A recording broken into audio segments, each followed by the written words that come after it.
Na Jesus se opstanding vroeg die Sondagmôre, het hy heel eers aan Maria Magdalena verskyn, uit wie hy van tevore 7 bose geeste uitgedrywe het.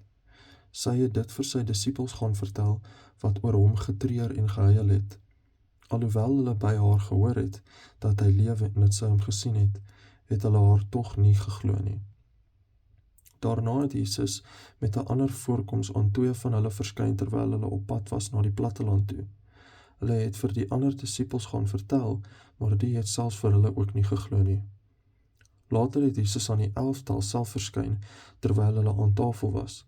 Hy het hulle verwyd oor hulle ongeloof en hardheid van hart, omdat hulle die wat hom na sy opstanding gesien het, nie geglo het nie.